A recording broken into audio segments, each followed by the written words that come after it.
You must have heard of the concept of a soulmate.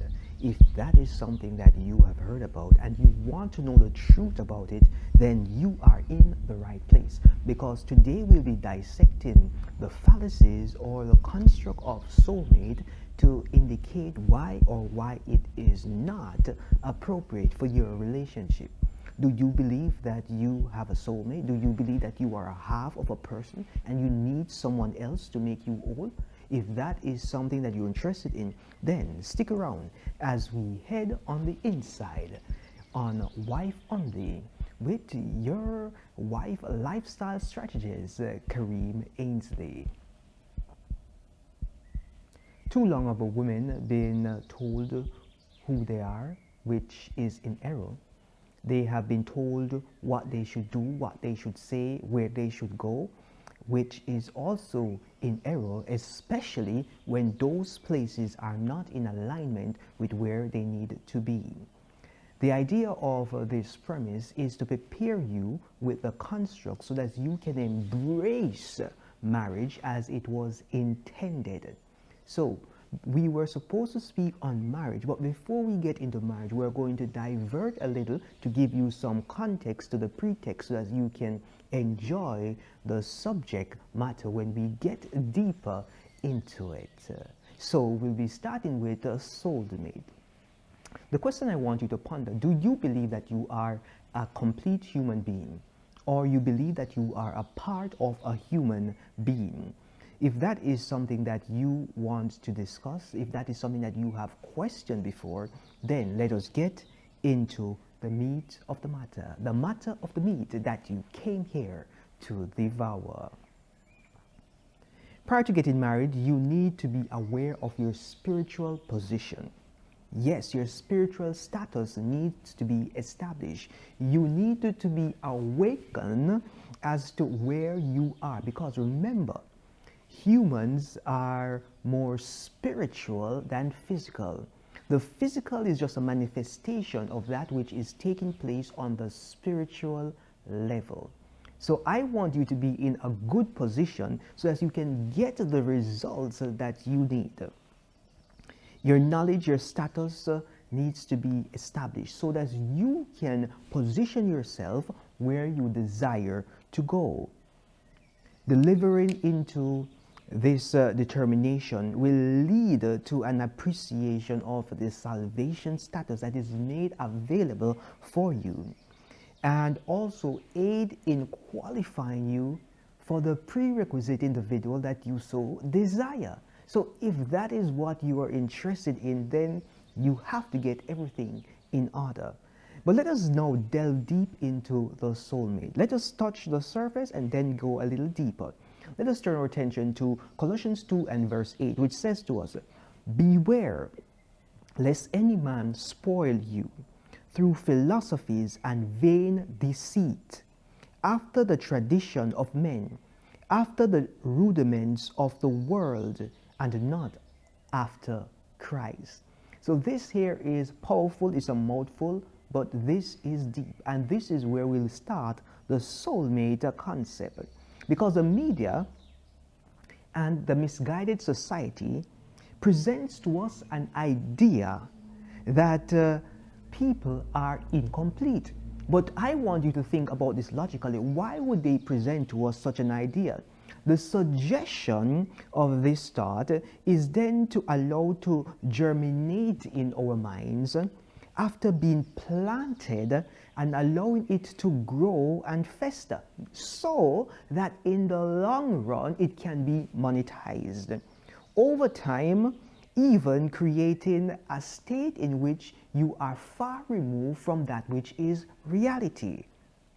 You are far removed from the truth, your origin, your completeness, your status as a human being. The concept consumes the masses to be in pursuit of love, not realizing that love is, and not needing something more to complete them. And because they are in a state in which they have been fed the narrative that they are not complete. They are searching for something that does not exist. And when you go with false expectation, what happens is that we run the risk of disappointment. And that is why many persons' love life breaks down, because there was not really a true love life, because the principles were wrong. The principles were in error. But we're going to be clearing up some of these misconceptions so that you can operate from a position of strength. This concept is simple, but it is pivotal to understand where we are.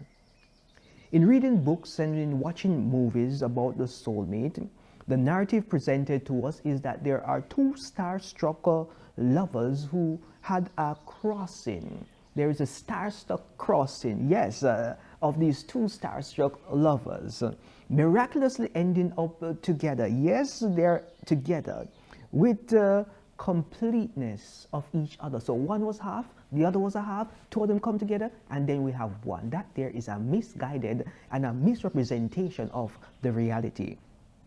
This is where the money is made in Hollywood. Yes, people prey on your vulnerabilities, prey on your ignorance so that they can exploit it, sell you a fantasy which is far removed from the reality, so that you can be attached to them and you live a life that is less than fulfilling because you are seeking after a fantasy.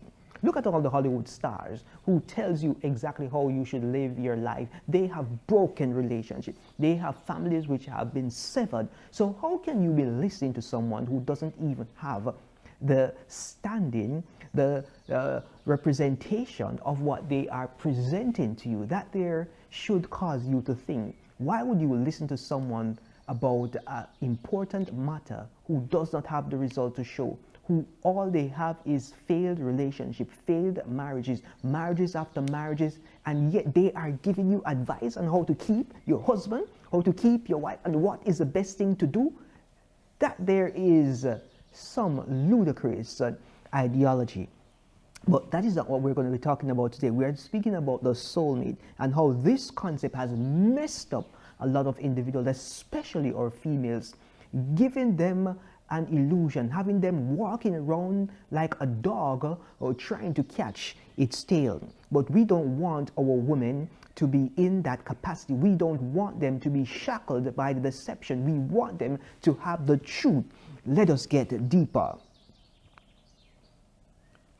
Our alleged modern society has used an ancient concept coined as a soulmate to promote and market something that is non-existent. Yes, you heard that right. A need that is non-existent. They coined a concept so that they can market to you and get your money with these dating apps and all these things. These things, we are going to discuss them because they are not in your best interest. So if you want someone to have a long-term relationship, a serious relationship, get off the dating app. Meet face-to-face. You can connect with people, yes, in a virtual space, but the apps are not designed for a success in your relationship, because if everybody on the app becomes successful in their relationship, then the app will cease to make money. Let us think about it. So do they have your best interests at heart? They want to keep you in a cycle. It's a money-making machine. So when you are lost, that is how they make money. But we are here to guide you in the path of that which is right and righteous. So just stick around with us a little while longer. This allegedly need artificially created about the soulmate theory, the dating apps, and all these kind of Hollywood fanatics now creates a need for a solution in response to the resolution of a situation that does not exist. But the persons who are benefiting from your demise are those persons who are getting the money, the recurrent income from your pocket. So yes, when you are having problems in your relationship, somebody is benefiting. When you can't get the match you need, somebody is benefiting. Then we have these matchmaking services which thrive because everyone is in pursuit to find the missing part. But there is no part of you that is missing. You are a whole individual. You are unique.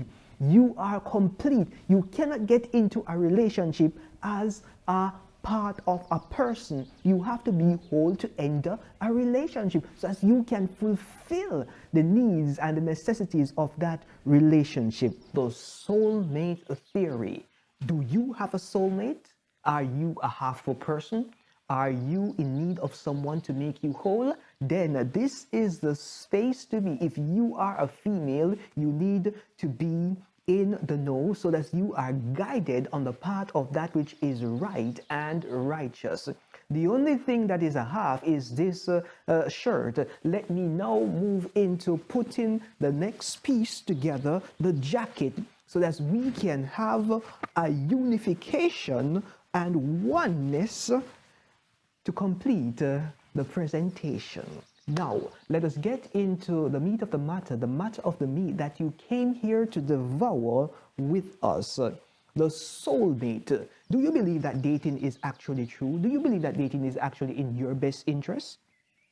Should you be going as a woman, as a female, on multiple dates, having relations, whether physically, emotionally, sensually, with multiple partners?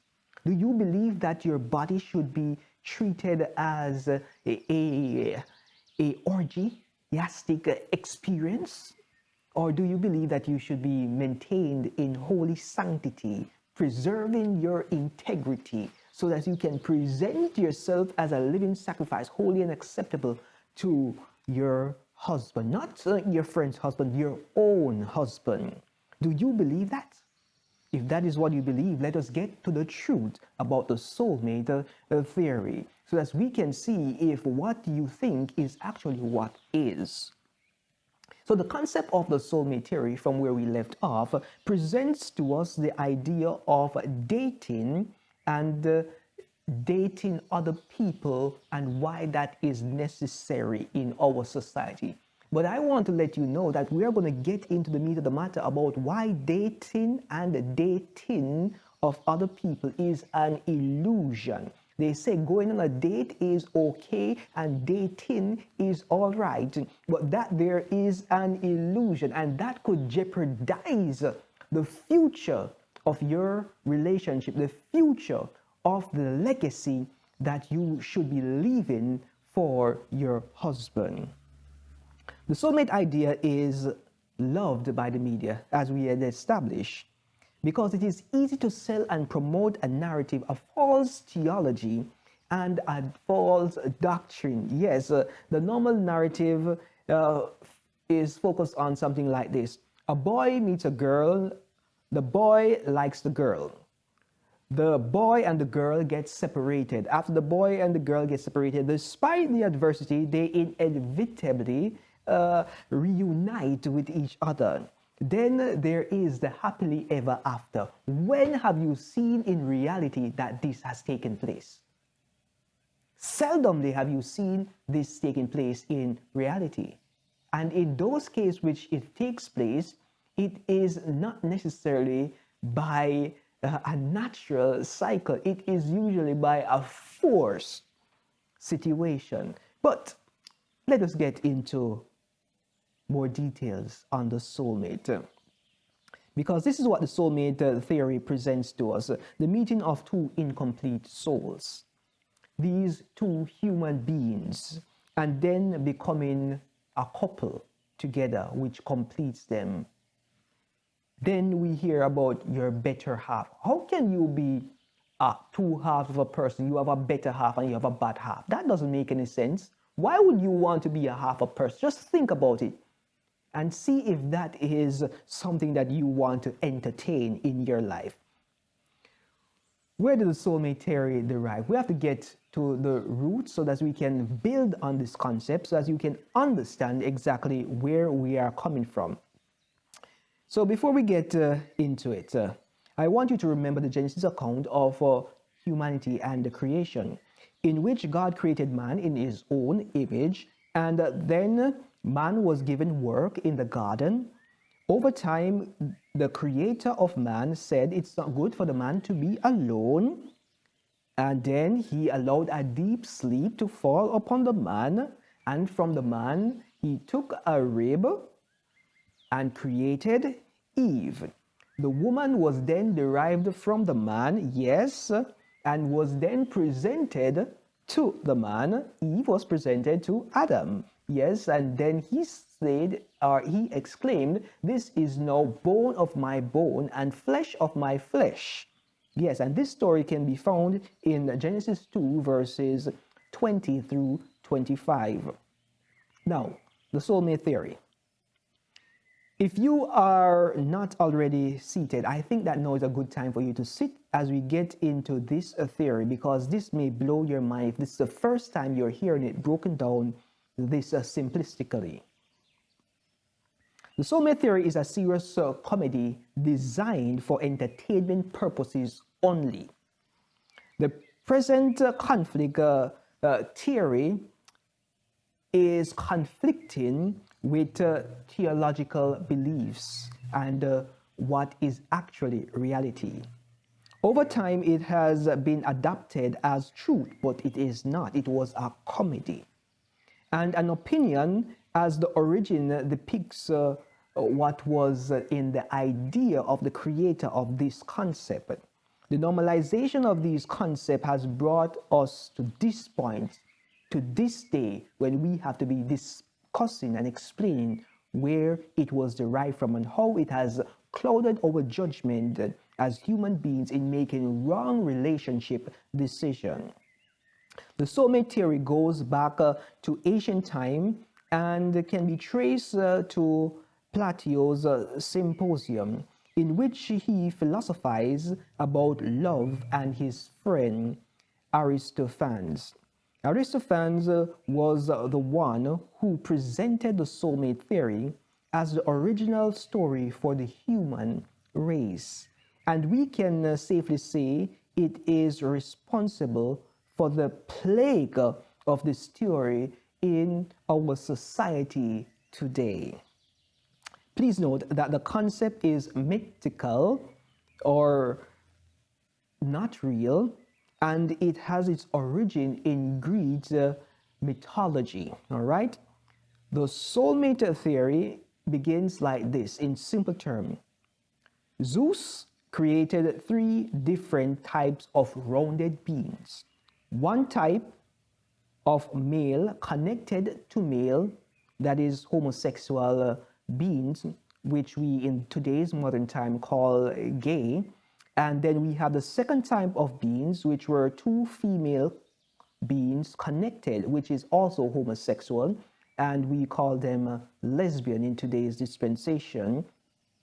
The third type of being was the androgynous, which was a female that was connected to a male, and this is a type of heterosexual beings, relations, all right, which is a common practice in which production of children or the producing of children takes place.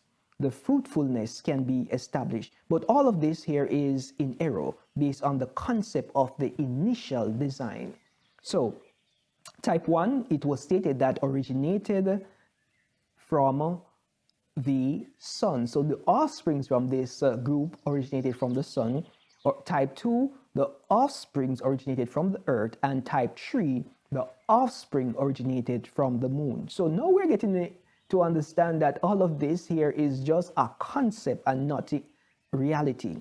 The Greek myth defined humans as rounded beings as having two faces, 4 arms, 4 legs, and incredible strength. Would you want to look like a human being in this kind of a state? No. No one would in their right mind desire to have 4 arms, 4 legs, and 2 faces. It's like this character I'm trying to remember in Mortal Kombat, which looks like some octopus kind of person. So we have to just be mindful that this is not pleasing or enticing. Let us just continue with the story. In the initial creating of humans, they were spherical with 2 bodies facing outward. So the bodies were facing outward with a single head and 2 faces towards opposite side and opposite direction, 4 legs and 4 arms and 4 hands. So those are 2 persons combined back to back. All right. These creatures had ought to be rounded like balls, so as they could move around with ease on the earth. It is stated in the myth that these rounded creatures decided to attack Zeus upon Mount Olympus. However, they lost. And we know this kind of story. Zeus cursed them initially by splitting them in halves. All right? This created a problem. It was noted that their split desires and connection to their other half became a problem, right? Because they were no longer whole. The next problem that we realized was that they could not truly connect because their genitalia, their sexual organs were on the reverse side. So even when they come back together, they were not connecting because they could not multiply. So Zeus extended some mercy, some courtesy, and then placed their genitalia on the opposite side so that they can connect and now reproduce so that they can have other beings to worship Zeus. But this here is in error, and this in a fallacy. Aristophanes and Aristophanes was a comedian. If you follow his advice, your life will be a calamity. And I'm sure that you don't want your life to be a calamity. So now let us look at the truths about the soulmate theory that are actually need to know. So number one, Zeus did not create human beings. That's the first thing that you need to understand. God did. It was God who created humanity. Genesis 1 and verse 26 indicates that clearly. There was never more than two sexes. There was only male and female as God created that in the Garden of Eden, as we can see in Genesis 5 and verse 2. Men are not derived from the sun, women from the earth, and others from the moon. Where are the others? Are they the aliens? Or who are the others? God created man, humanity, from the dust of the earth, as we see in Genesis 2 and verse 7. Human beings were created perfect from the inception of time, and there was no remake after their creating, as can be seen in Genesis 1 and verse 31. Humanity was created in the image of God and possessed one face, two arms, two legs. That's it, all right? Humanity was never spherical in shape, except in cases where they exude enthusiasm in food consumption, in which they become obese. That is the only time humans are round, and they were never created to be obese or rounded. Number 7, there is no such thing as a soulmate. You are not a half a person, you are a complete person by yourself. And until you realize that you are complete, then you do not have any business engaging in a relationship. Your cup has to be filled before you can fill the cup of others with the overflow. Number 8, you are not incomplete, needing to be completed by another individual. And this can be found in 1 Thessalonians 5 and verse 23, where God tells us specifically we were made holy, whole, and well put together. The phrase, "you complete me," is a big lie. And we are here to tell you the truth. No one can complete you. You may be in a state where your emotions overwhelm your better judgment, but if you are incomplete as an individual by yourself, you're running into a situation where your life is being set up for trouble, set up for dependency, set up in such a way that you run the risk of having a failed relationship. We don't want you to have a failed relationship. We want your relationship to be successful. So what you have to do at this moment is understand the concept, realize the lies, and then recalibrate based on where you are on your journey as you seek to become whole and move forward in the next step of engaging in a marriage relationship. This is where we're going to be pausing on this session of Wife Only.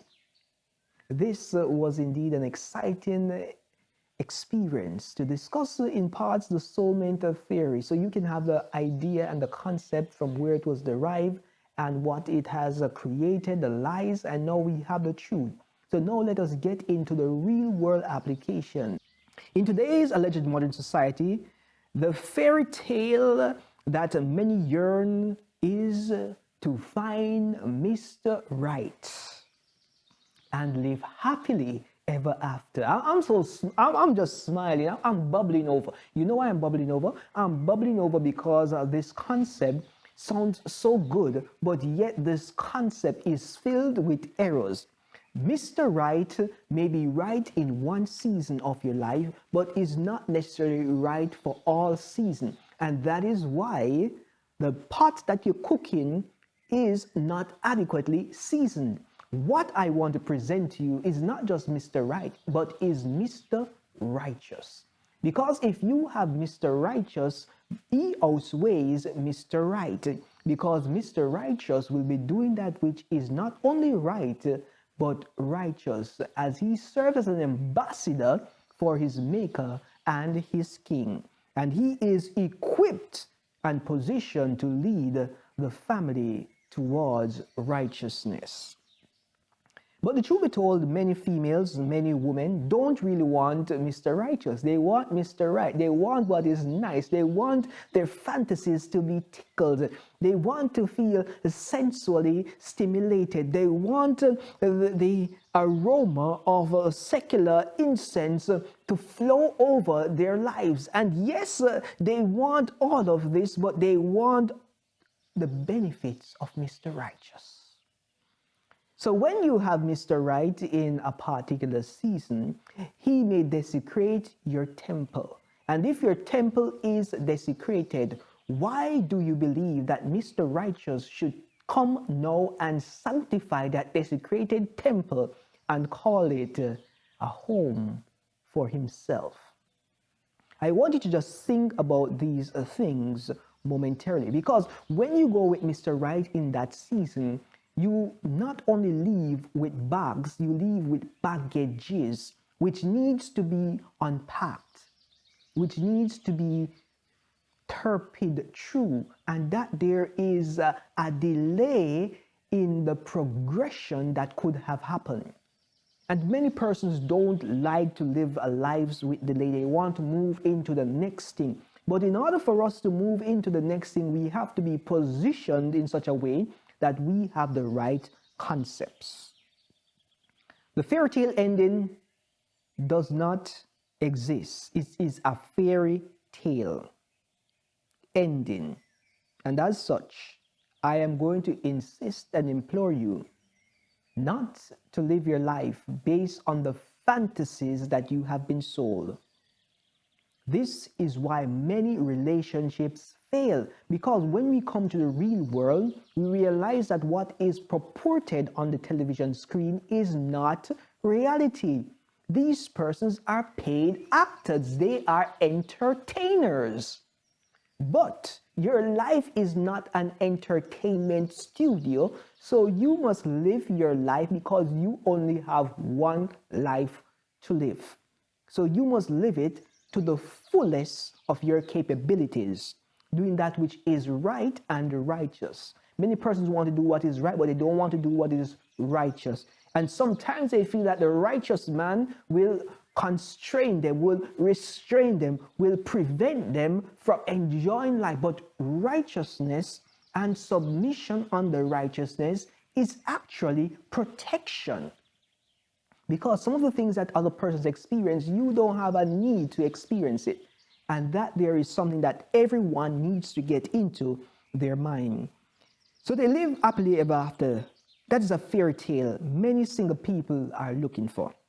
It is when the single individual falls into the clutches of this dating culture, which insists that they find their perfect match or soulmate, that they run into a lot of trouble.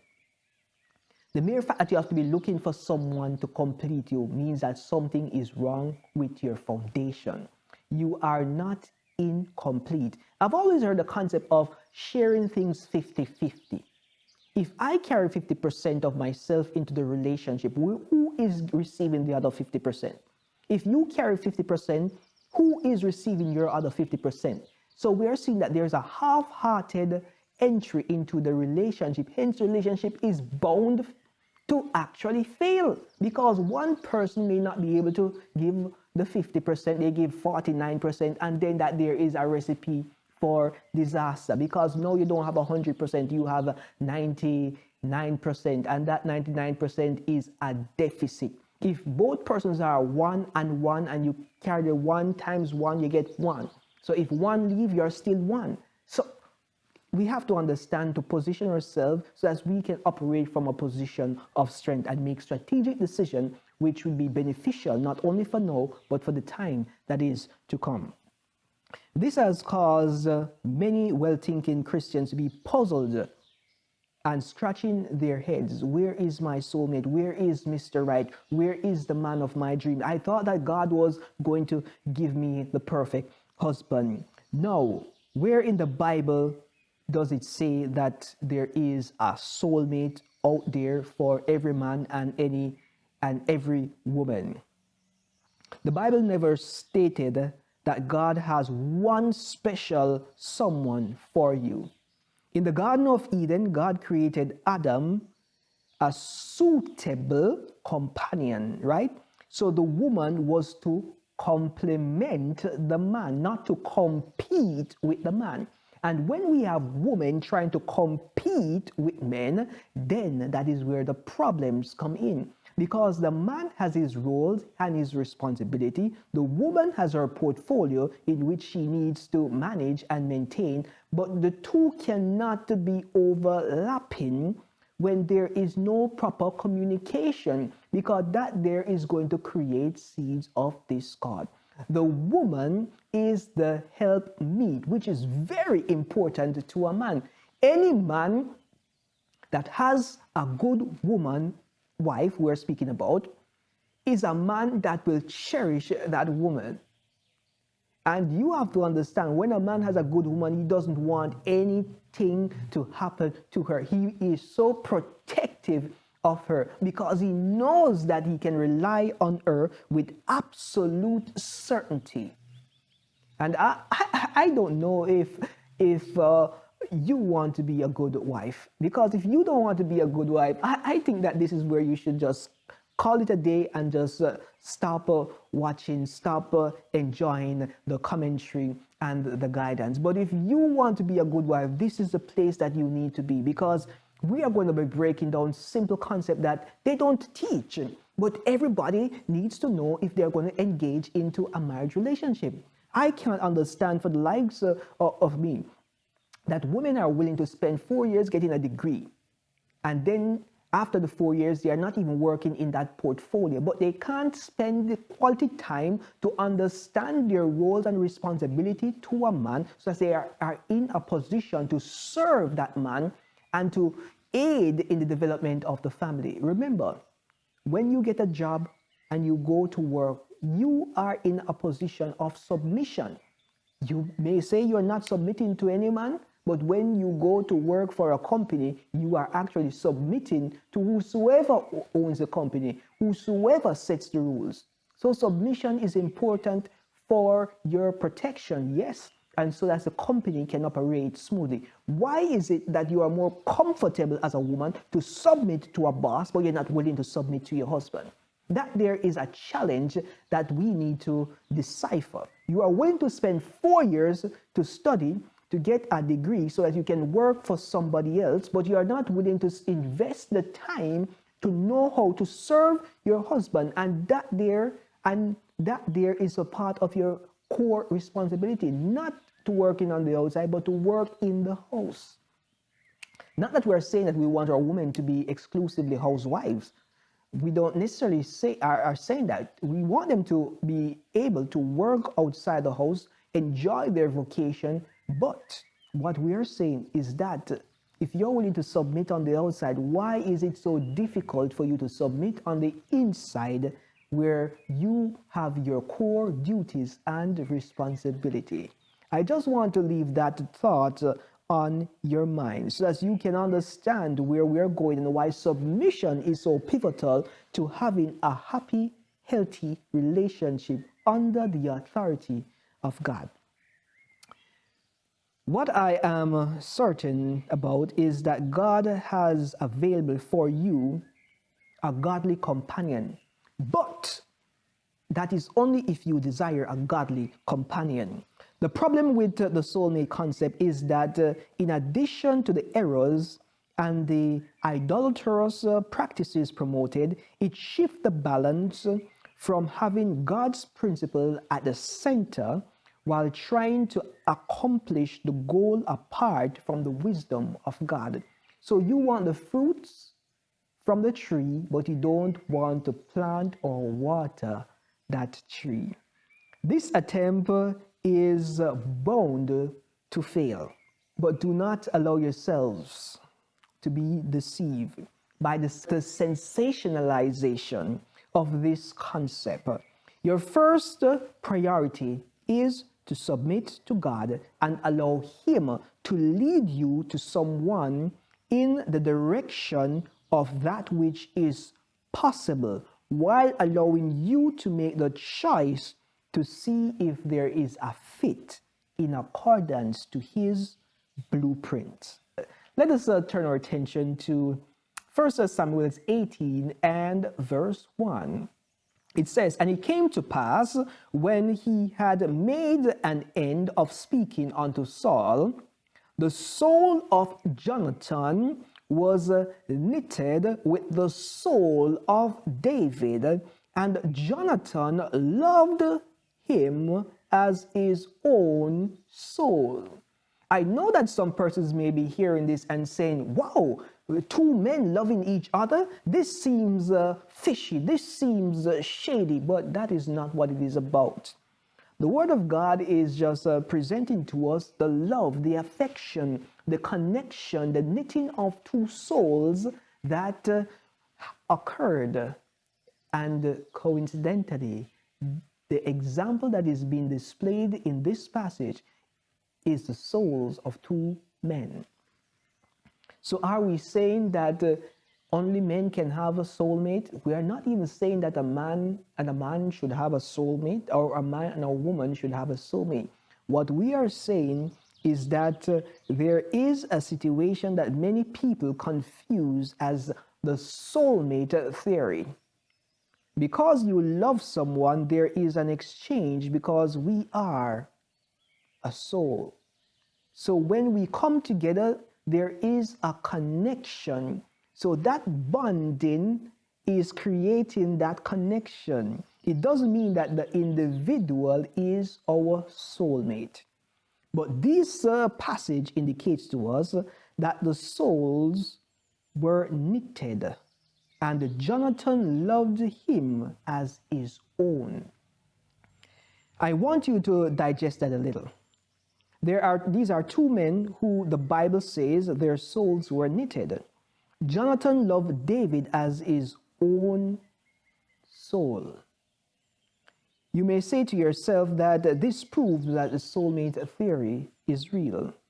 First, the Bible has its view on men and men relationship, which serve as a guide that this could not be what the Bible is making mention of. A relationship with a man and a woman, a husband and a wife, is different. The idea describes a close friendship, a close fellowship.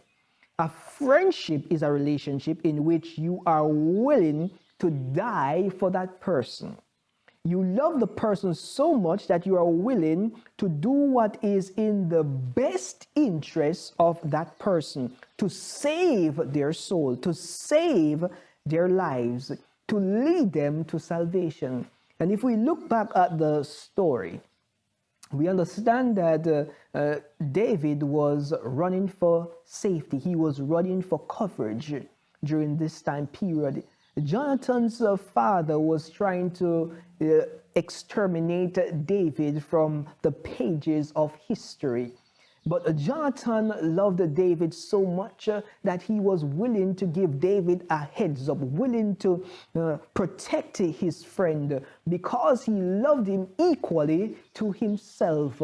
And that there is the love of a true friend, a friend that is willing to lay down his life for his brother. And we are seeing that being expressed in the soulmate the concept. But this is not the soulmate theory.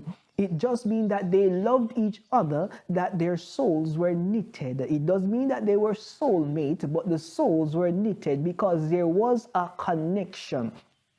This presents to us the idea that we need to have a conversation about soul ties, because if souls can be knitted, it means that souls probably can be tied. And we are going to have to discuss that, because that is why we try to encourage our females to keep their bodies pure, because we don't want connections that we have to break down in order to get you back to a state of purity, so that you can operate in your portfolio as a wife. But remember, we have to lay the foundation so that you can be a beneficiary of what God's ideal is all about. In the Word, we see that there is a friend which sticks closer than a brother. Don't you want to have that kind of friend? Proverbs 18 and verse 24 says, a man that has a friend must show himself friendly, and there is a friend that sticketh closer than a brother. Let us just get into discussing the husband and the wife relationship a little bit. When you are a woman and your soul is tied and knitted to your husband, it means that there is a bonding that has taken place. You are one. You love your husband in the same manner as you love yourself. You are willing to do that which is right and righteous, to safeguard yourself, to safeguard your family. And in the same instance, the man will love his wife to the extent that he is willing to lay down his life for his wife. And you are saying to yourself, there is hardly any man that is willing to lay down their life for their wife. And if you are looking in the wrong places, then you won't be seeing what you need to see.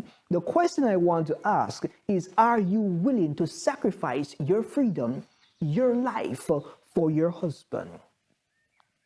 If you are willing to do that, then your soul is in the right place. It means that you are in a position where you are ready to be friends with someone.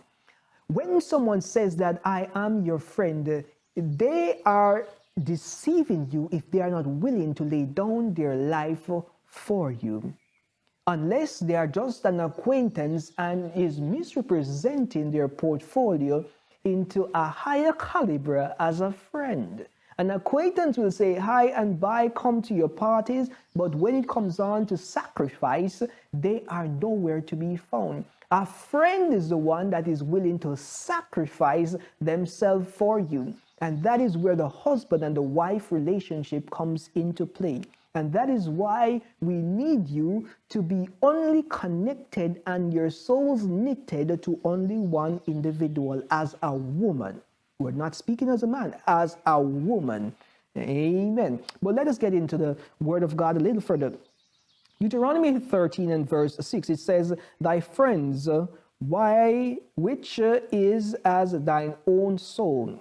Thy friend, which is as thy own soul. This verse also shows that friends have the capacity to connect deeply on a spiritual level, the soul level. We're not talking about the star-crossing lovers and those. We're not talking about astrology. We're not talking about any kind of spiritism. We are speaking about a spiritual connection because we are a soul. All right. So, and we already mentioned that we are more spiritual than physical. The physical is just a manifestation of the. That's correct. The physical is just a manifestation of the spiritual. I think it is interesting the distinction that the Bible has made here, because actually the husband and the wife are connected entirely, not just at the soul level. The Bible says that the two become one because their a certain level of intimacy that takes place, and that can only be reached with a husband and a wife. We're going to have to make mention of how the covenant is created when a husband and a wife comes together, but that there is for another discussion. But to hold me accountable so that I can explain that in more detail. Friends may have matching personalities, but it does not mean that compatibility is in the way of marriage. So you may be compatible as friends, but they are not compatible as marriage partners, marriage union. For instance, many couples believe that God's idea is to bring together two complementary individuals, not identical. That way, together their weaknesses can be the other's strength and vice versa. Remember, the marriage relationship is not a competition, it is a collaboration, so that we can cultivate and become the best version of ourselves. Song of Solomon 3 and verse 4 says, I have found the one whom my soul loves. And finally, from the most romantic book, this verse is shared. The statement above that we have just mentioned suggests that there are some people who are attracted to or our soul loves more than others. But attraction is not a substitute for God's wisdom. This is about the love story of the young King Solomon and the Shulamite. And we all know how many wives he ended up having at the end of his life. So attraction at the soul level is not an indicator of a lasting true love. Instead of looking for a soulmate, inquire of God's wisdom to find the one he has for you. Rather than looking for the perfect match, be the perfect match.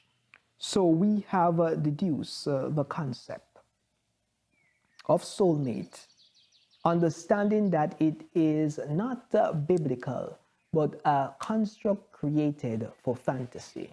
The concept of soulmate does not exist. You are not a part of a person. You are a whole individual. You can stand by yourself. You can live in accordance to God's righteousness as an individual entity.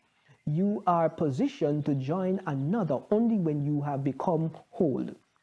Now, let us get into the cultural position, because we realize that we live in the real world, and the culture of love has planted many misconceptions in our mind, many seeds of deceit, many things that has created thorns in our backs, thorns in our sight, thorns in our relationship, things that have been so misrepresented that has damaged the fabric of our relationship.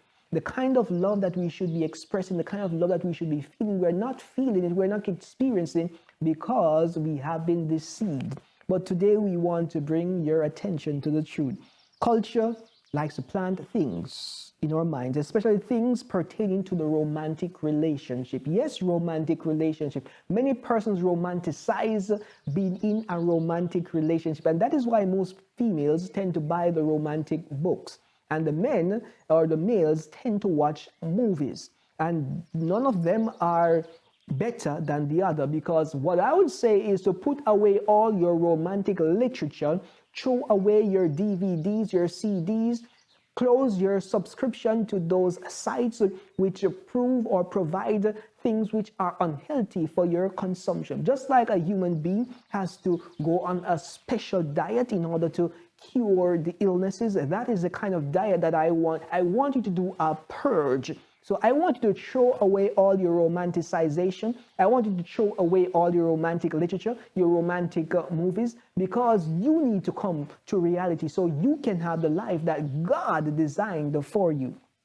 If you want to be the wife that is the best wife, is the best version of you, then this is the place to be. Let us get into it. Many single hope and looking for the right one. The right what? The right one. But then they say they're looking for the right one, so they go through Tom, Dick, Harry, Jerry, Larry, and the list goes on and on. How can you be allowing so many persons to enter into a sacred space, a holy space, and then you say you're looking for the right one when you have had so many before? We have to position ourselves, we have to position our young people so that they know that that is not the way to go. And that is why we have so much trauma. We have so much abuse of alcohol. We have so much abuse of different medications. We have so much abuse of the family structure. We have so much abuse in the household. And you're wondering, why is all of this happening? It is because the foundation is wrong. And that is what we have to change. The hope of meeting someone who would fit you perfectly, be your perfect match, does that really exist?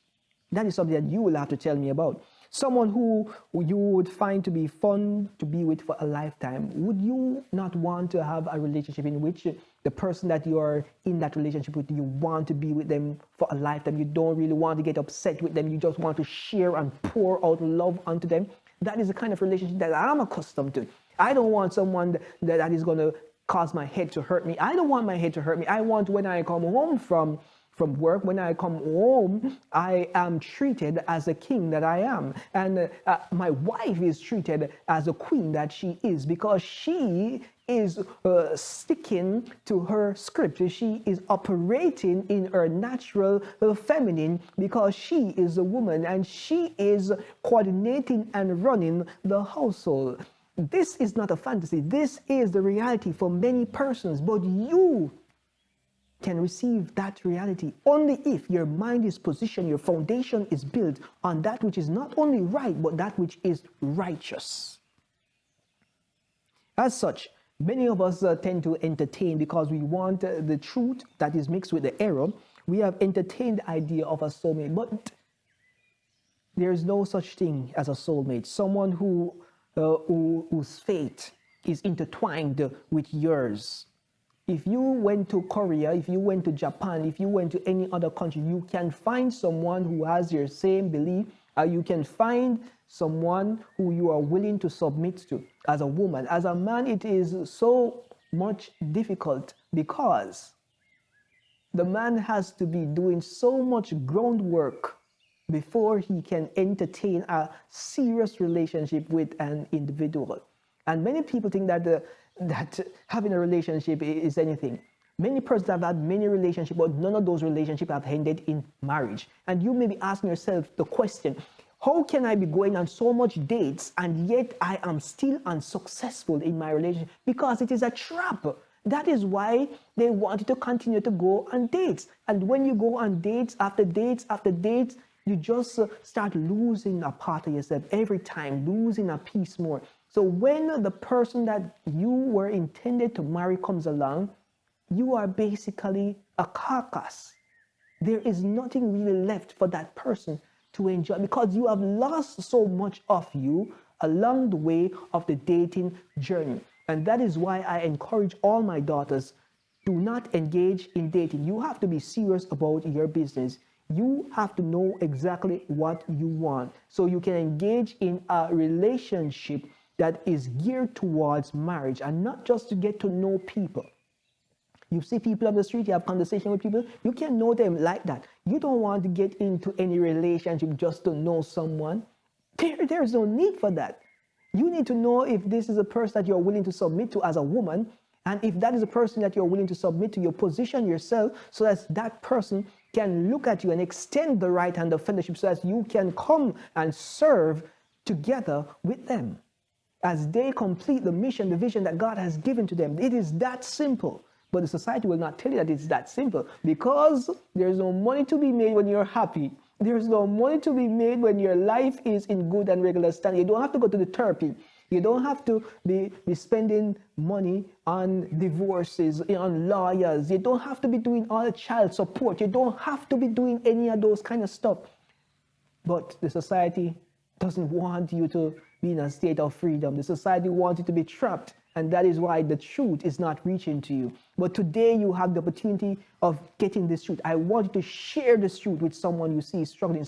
Share this truth with someone that you know needs an encouragement, needs to be informed so that they can make the right and rational decision. That is why we're trying to reach you before you make the big mistake of selecting someone that is not right for you, that destroys the whole trajectory of your life.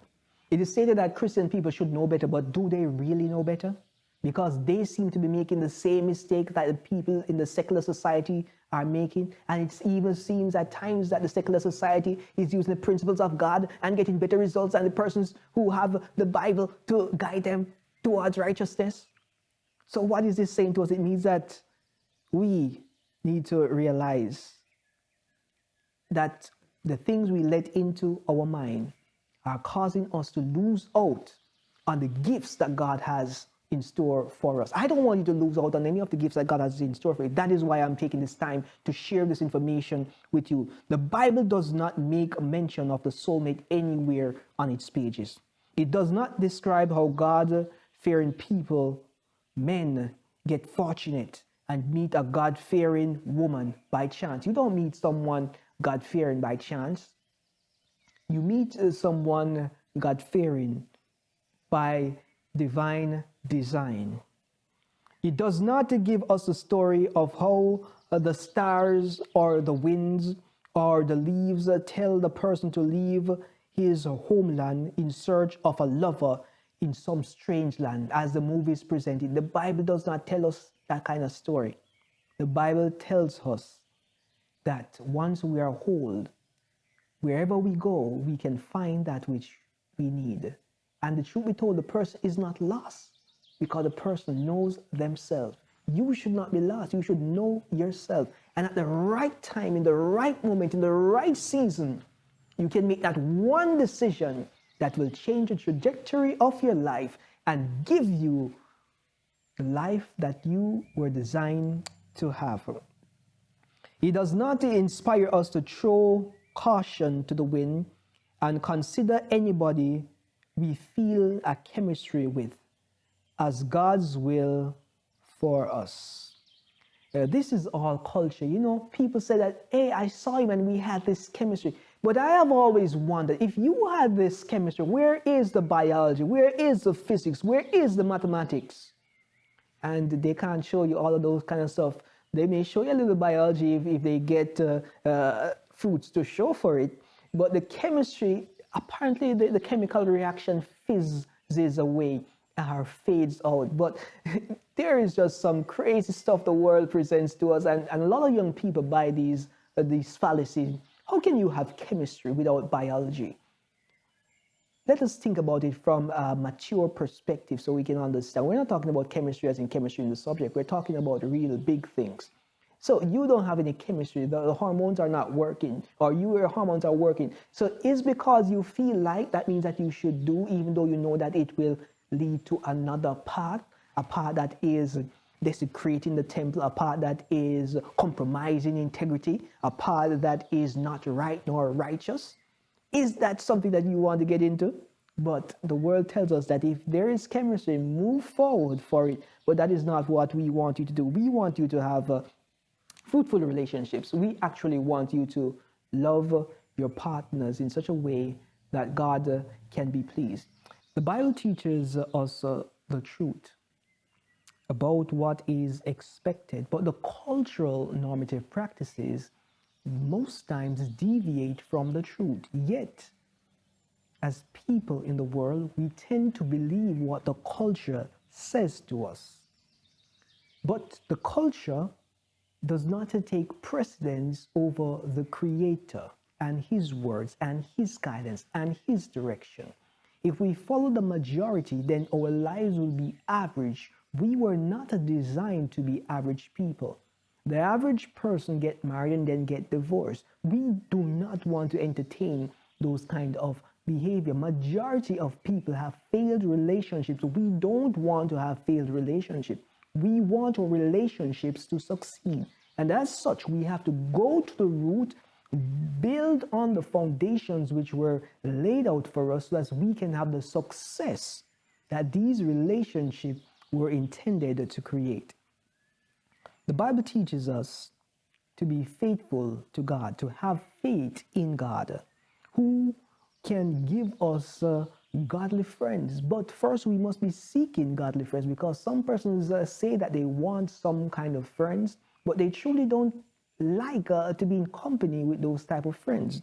So we have to be really true with ourselves where we are as God leads people to us. We have to be willing to accept those people. God desires for us to have a spouse that is God-fearing. But if we are not a God-fearing person, we cannot have a God-fearing spouse, especially if we find someone who is likened unto us, who is on our level.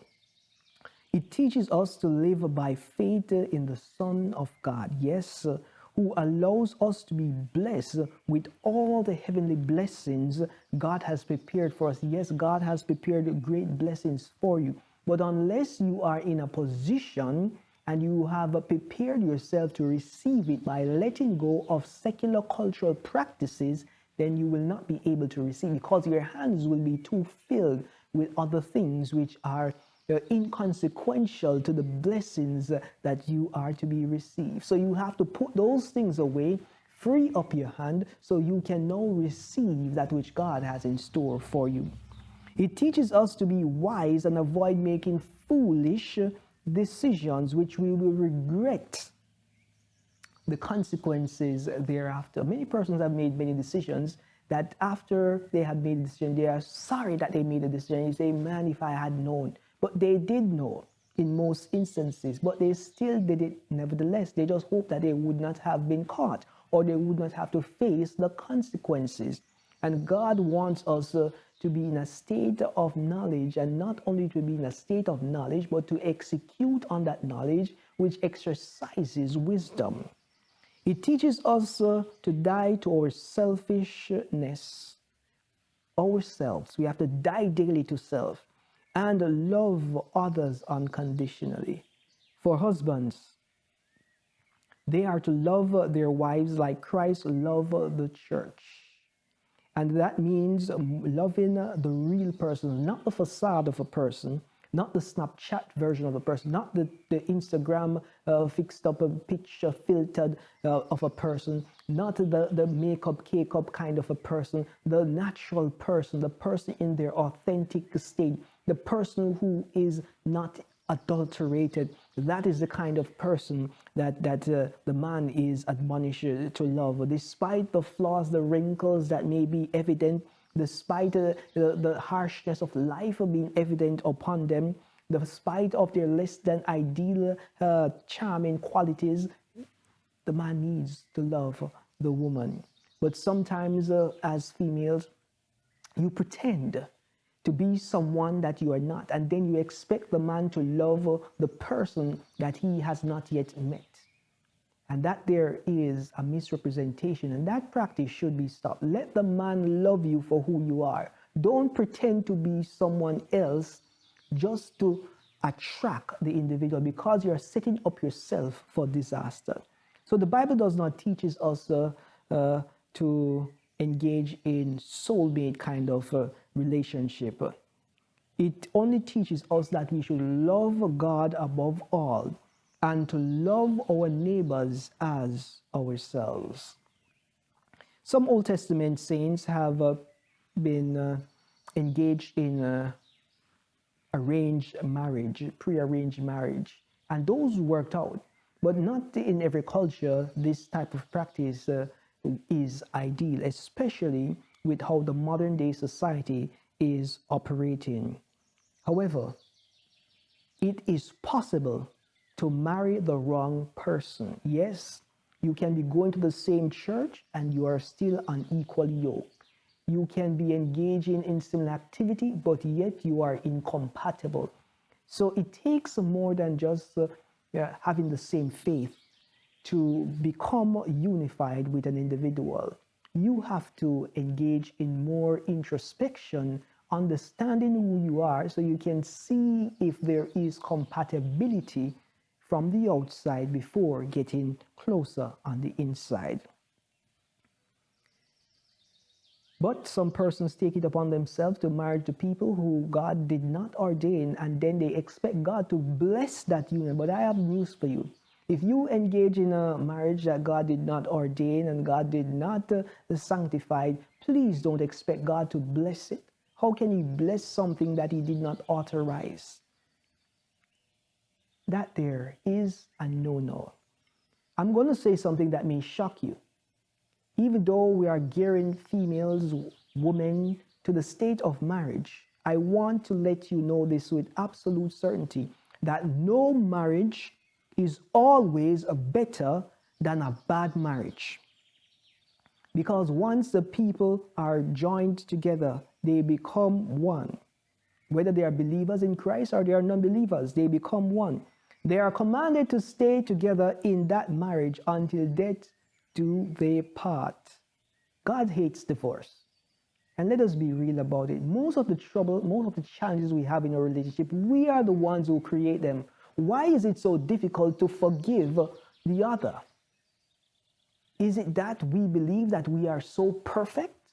Why is it that we are not willing to become flexible in our relationship, in relation to doing that which is in the best interest overall of the relationship?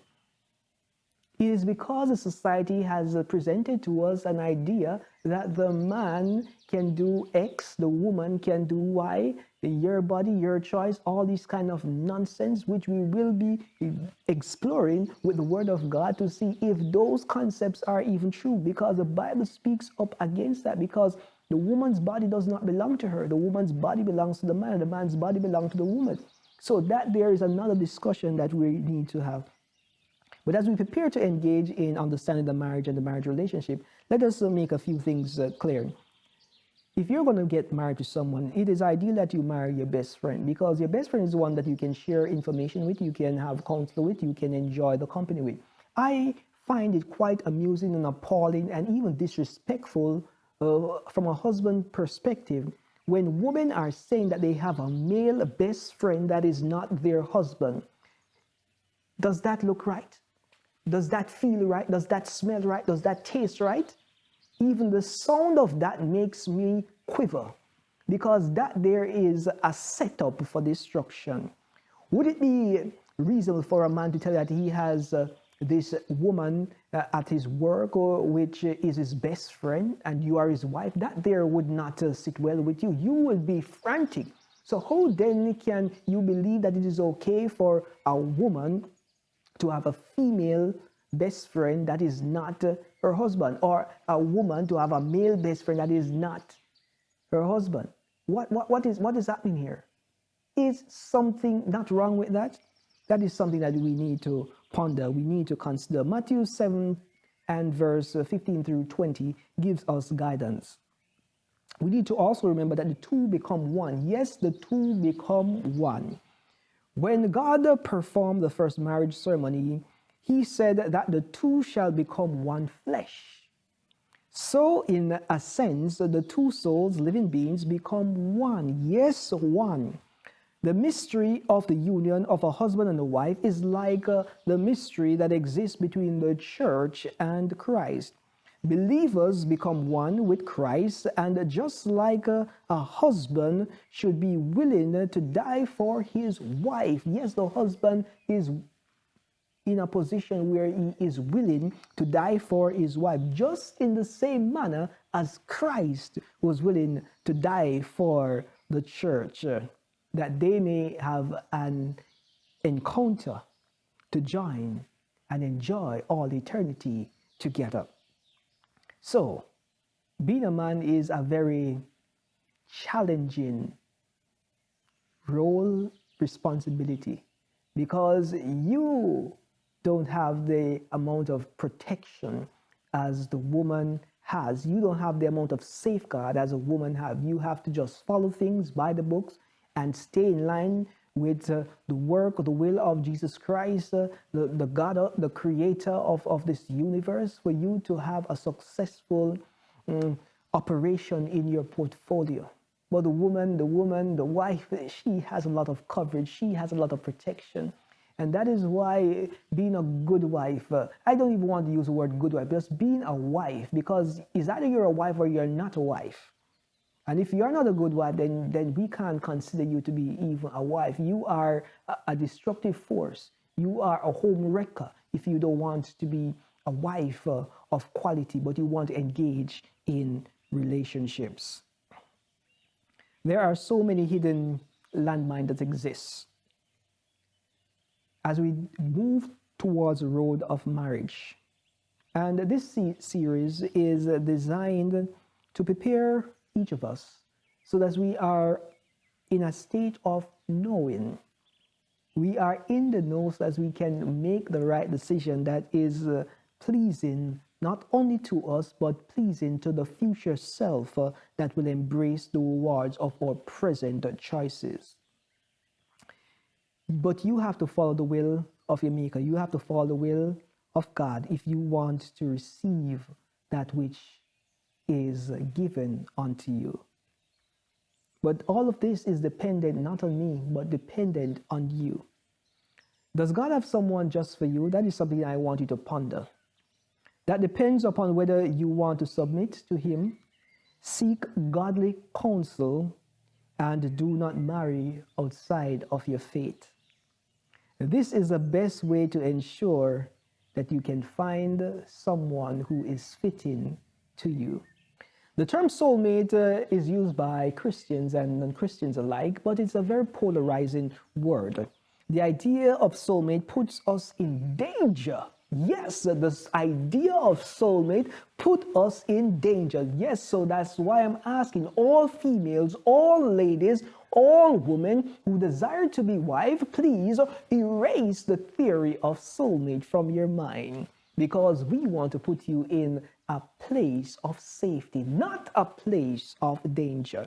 Because a soulmate proves to us, or it directs us to move towards passion for love. Yes, it's big on feelings. Yes, but not the commitment. But marriage isn't based on attraction and passion and feelings. It is based on love. It's based on principles. It's based on a promise. And it's easiest way to keep everything feeling new, fresh, and full. But what happens when we realize that our partners have flaws? What happens when you realize after that passion has died out? What happens when all your emotions, your hormones have stabilized and you find out that, whoa, what I got into was not what I needed to be into, but you're already in there. So what are you going to do? What happens when your marriage falls apart or falls off that pedestal that it was placed on? You see, you should not place anything on a pedestal. The only being that should be on a pedestal is your Maker and your King, the one that you'll be worshiping. Yes, can you and your spouse pick up the pieces? Yes, it is possible to pick up the pieces, but we don't want your marriages to break up or fall into shambles. We want to prepare you before you get married so that you don't have to deal with these adverse effects of failure to plan appropriately or entering in relationships prematurely. So, how do you know if your spouse or the person that you are in a relationship with is the one for you? Here are things to look for to understand that. These are just simple ideas that you can note. How to know if the person is the right one. First, we always hear action speaks louder than word, and that is so true. If the person say that they're going to do something and they don't do what they say that they're going to do, then that there is enough evidence to tell you that this person is not a person of their words. And if they're not a person of their words and they can't keep their words in simple action, it means then that there is a high probability that they have forgetfulness, they have amnesia, or there is some lack of commitment to you, or there is a lack of credibility, because actions speak louder than words. So whatever the person says, whatever the person shows you, you have to believe it. So you have to try to match both of them together. The next thing, number two, is, does the relationship glorify God? Because any relationship that you are in, you're engaged in, it has to bring glory to God. Because the relationship is a reflection of God's goodness upon your life. God wants to be glorified by how you live. That is why he hates divorce, because God is a God of order. Divorce is disorder. Divorce is like a disease in a relationship. God is there to cure cancer, cure diseases, cure ailments, raise the dead to life, make dry bones walk. That is what God is all about. And if your relationship dies, then that there is a misrepresentation of God's goodness, a misrepresentation of God's greatness, his power. So the relationship should glorify God. So you can't be doing hanky-panky, or you can't be playing dolly house. You can't be doing those kind of stuff in your relationship. If you are a true and firm believer in the will of God and direction of God, God doesn't want you to be dishonoring him in that manner. And another thing, number 3, that you should look for is that you become a part of each other. Yes, you have to become a part of each other, because how can the two become one if you're not going to become a part of each other? So if you're a husband and you're a wife, then it means that both should come together to make one. And when the two become one, one is helping the other. One has their place X, one has their place Y. They both work together in tandem with each other in an antagonistic relationship in some regards as is needed, so that they can operate so that there is smooth sailing in the relationship. Yes, it is a union. It is a well-oiled machine when both becomes united. That is why they have to have one vision, and they cannot be a division. So we have to be safeguarding ourselves against that. Then number 4, one of the most important thing is trust. If you are in a relationship, you have to be able to trust the partner. If you are not trusting the partner, it means that something is wrong. It means then that there is struggle, there is a seed of deceit, there is the disorder that is brewing. If you can't trust your partner, that is not the person that you want to be spending the rest of your life with. And as such, we are going to have to be discussing some red flag, because when trust comes in the picture, we have to know that, hey, this is the way to go, or this is not the way to go. So in the next sitting, we are going to try to get into some red flags that we need to know, so we can acknowledge that this is not the right relationship for us. And then we're going to conclude this concept of the soulmate. But we're going to give you some real guidance so that you can know if being a soulmate is dangerous. But we are going to do that in the next sitting. It was nice to have you sharing in this moment with us. We hope that you have been edified. We hope that this edification has been glorification to the King of Kings and the Lord of Lords. 3 red flags that you shouldn't ignore, especially as a woman. I don't want you to say that I did not know, because you knew. Now, number 1, his words doesn't match his action. If someone says that they're going to do something and they don't do what they say that they're going to do, at the young stage of your relationship, then that there is a red flag that should be waving. You don't really want justification. You don't really want an explanation. You should just be taking it under observation. And then if it continues, then that there would not only be a one-off situation, it would be a repetitive situation in which it is a common occurrence. So this may be embedded in this individual's design. So you cannot expect to see this, no, and then in the future, in a relationship with them, you expect them to stick by what they say that they will do. So that is number 1 red flag. Number 2, the relationship pushes you to compromise. Yes, I know that you want to please the person that you're in a relationship with, but there are some things which are sacred, some things which you cannot compromise on your values. Certain exits should remain exits, certain entries should remain entries. And not only that, there certain places the individual may not be qualified yet to go. Remember, if this person is not your husband, there are certain things that you cannot be doing with the person. You can't be getting too emotionally involved. You're going to have a conversation. You're going to be reasoning together.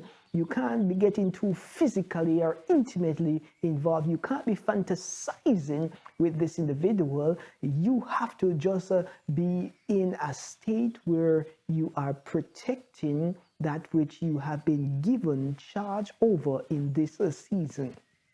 And remember, you are valuable. You are important. You don't need someone to validate you. You don't need to be someone who is the tryout machine for the community, the tryout machine for the club. You don't need to be that individual. Number 3, you see other flags that are questionable, and you pray about it, and then guess what? God gave you the answer. So God answers your prayer to show you that He is not the one. Yes, yes, yes. You're saying, why would God answer the prayer? You ask God to show you the sign, and He showed you that this person is not the one for you. He showed you that this person is the one that is going to destroy your life. He showed you that there is incompatibility. But you allow your emotional overwhelming to cloud your mental faculties, and then you engage in a relationship which is to your detriment. There. That there is something that you have to avoid. You have to be in relationship only that are authorized, because you don't want your life to become a calamity. And it's a matter of the heart. Where your heart is, there your treasure will be also. So don't allow your heart to misrepresent your heart. And we'll get deeper into what we're saying in this moment. You know that when we engage in relationship, the relationship that we are engaging in is one that is preparing us to transition into marriage. We're not just going to go to the edge of the precipice, because this situation that we are presenting and we are projecting to you is not to take it to a precipice where you fall off in disorder, you fall off in deception, you fall off in divorce at the end. That is not what we're setting up for. We're setting you up to go on the road so that you are positioned for success. So marriages does not make us complete, nor does our spouse make us complete. And that is something that I want you to take seriously. You have to be complete before you get married. You cannot take yourself incomplete into a marriage relationship and then expect to be fulfilled. That is not how it works. While Plato says we must find our other half to be complete, the Bible does not tell us to find another half. But what the Bible says is that we should be complete in Christ. Yes, complete in Him, which means that we should have a saving relationship with Christ, because we are representative of the kingdom of heaven here on earth. And if you are fulfilling that capacity, it then means that you are positioned for success. While the world pushes us to believe in love at first sight, the Bible reminds us love is a commitment that endures the test of time. Love at first sight could be lust. Love at first sight, according to what the world presents, could be infatuation. There is no such thing as love at first sight that is long lasting according to the world's standard. Because the truth be told, the world does not even have a clue as to the definition, the meaning, the significant ramification of love. Because if you love me, keep my commandments. How many persons in the world are really keeping the commandments of God? How many persons in the world who claim to profess love are being honorable, are being dignified, are not misrepresenting their portfolio? How many persons truly express love? Quite a few people really express love, especially in the public circle. Even your favorite actor and actresses who say that they are in love, the way they represent themselves would prove that they don't even understand the concept of love. Yes, they may have all the fancy houses. Yes, they may have all the money. Yes, they may have all the girls. Yes, they may have all the men. Whatever it is that they have, they want. But are they truly fulfilled? Are they truly satisfied? And that is where love comes into play. So we have to understand that love is a commitment. A lot of them tell you and sing their song about infidelity and all this kind of stuff, and they're guiding your minds to things which are unrighteous, and we're buying into it. We need to stop buying into it. If you are associated with artists which are telling you things which are ungodly, telling you things which are not representative of the truth, telling you about shacking up and jacking up and all these kind of stuff, you have to be very careful, because these things, they may seem to be on the surface, but they infiltrate our vessel. But let us get back to the soulmate concept. So some ideas that the soulmate concept presents to us that we don't want to entertain. And the reason why it is so dangerous is that sometimes the idea of soulmate confuses and delay a single person from committing to marriage. Yes. So this person is in a relationship that is right for them, a relationship that is satisfying their needs in the moment, but they want to stay on the border so they can look out to find something else. Sometimes the idea of soulmate provides an excuse for someone who is married to seek a divorce. We are not having the chemistry. Things are not as they used to be. Yes, you have grown, you have matured, you are now operating at different dynamics, so you just have to adjust and adapt in your relationship. So yes, the soulmate theory is dangerous in that regard. Both views are flawed. Marriage is designed as a lifelong commitment, a lifelong covenant. So it is wise not to enter into it lightly. If you enter into marriage lightly, that can be a calamity. That can be the end of you.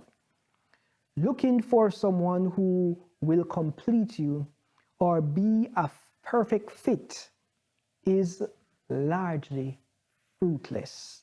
I don't want you to have a fruitless marriage. I want you to have a fruitful marriage. No human being is meant to complete another human being. That each human being has to be complete in and of themselves under the authority of their creator.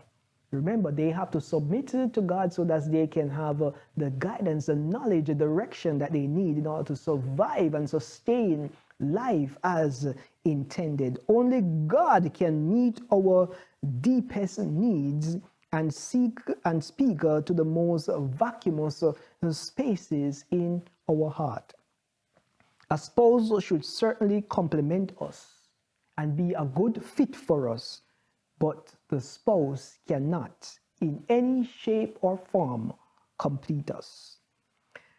Now that you know what the soulmate theory entails, it is something that you would need to consider as you explore your relationship.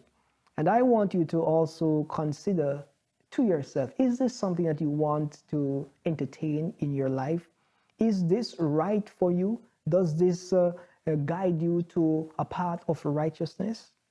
Today, as we conclude, I submit to you to make God Lord of all, or inadvertently you will choose for Him not to be Lord at all. Thank you for spending some quality time with us here on Wife Only as we explored in parts the conclusion of the soulmate theory, the soulmate concept, the misconceptions associated with the soulmate.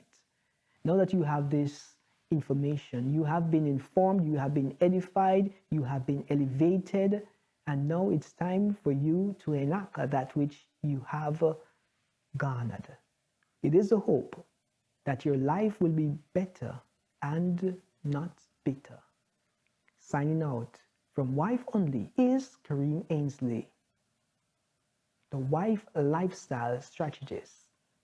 Until we meet again, be the wife that you were meant to be blessed, and share your blessings with others so that they may be informed, they may be edified, they may be illuminated, they may be empowered and emancipated as they move on to impact the world. See you in our next session as we speak on the caption, of marriage.